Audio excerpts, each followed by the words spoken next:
Hello and welcome to the first ever podcast that accompanies the latest issue of Adoption and Fostering from Coram Bath, hosted by myself, Dr Dennis Golm, and Vicky Walker, and I'm the production editor of Adoption and Fostering. So Dennis is our editor-in-chief and he's new to the role. So I wanted to take the opportunity to say welcome, Dennis. Volume 47, Issue 1, March 2023. This is your first issue of Adoption and Fostering.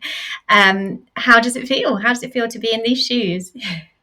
Yeah, it feels good. It's good that it's published now. So Yeah. It's a bit weird seeing your name on an editorial, but it's a good feeling. Yeah.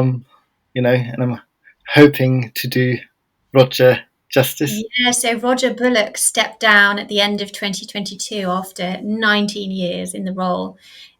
No pressure to stay in it for that long, Dennis. That's quite a long time, isn't it? 18 and a half to go. Yeah, absolutely. You're chipping away at it. You're chipping away. So you mentioned your editorial. It's called It Takes a City. Can you tell the listener a little bit about the editorial? Yes, so it's a bit of a play of words on the kind of African proverb where it says it takes a village to raise a child. Mm-hmm. And I thought we could, if we extend that to care experienced children, we could say it takes a city to raise a care experienced child, because quite often, or the majority of these children have experienced some form of trauma, and which is associated with potential problems along the way, developmental problems that might arise, for instance, with mental health. So it's quite likely that they might require some additional support at some point in their life. And I think the idea of the city is kind of saying that we require services from like clinical services, support from social services such as post-adoption support, for instance, or support of foster carers, and then also educational support in schools, which might be the Senko, for instance, or it might be specialized programs within trauma-informed schools or kind of nurture groups within schools. Yeah. And ideally, all of these different services should work together. Might also be kind of the transitioning from kind of child to adult services, from kind of clinical services, for instance. So I think that was the idea, to say that children might require this additional support, but also I think including research in that, because in order to evaluate new support programs, new interventions, for instance, or get some information about development of children, we need good research, which then translates to kind of policy and practice and informs practitioners again. And ideally, that research should be participatory, so informed by the stakeholders, and quite often those stakeholders are care experienced young people who are maybe currently in care, who might have left care, or who are adopted. So very much about putting those perspectives front and center in research, not siloing them off in a separate category. No, because I mean they are the experts of their own experience, and they, ideally, we need to listen to them to inform our research. But I think it's a two-way street. I think that also means in order to do good quality research, we also need them to participate in research. So I think, so I think we need kind of this integration of different perspectives and different types of support services, which might be helpful. And I think the journal actually nicely reflects those, because we welcome perspectives from kind of young people themselves, social workers, foster carers, adoptive parents' perspective, biological parents' perspectives, and also educational and clinical services. Absolutely. So that segues really nicely into the issue itself, doesn't it? And the articles that we've published in the March issue.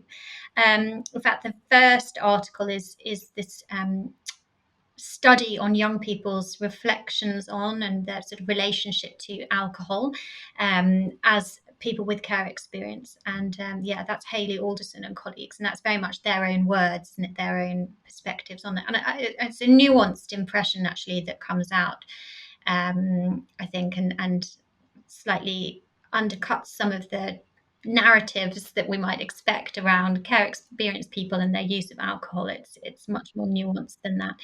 We've also got Karen Kenny talking about the educational experiences of children in care across 5 decades.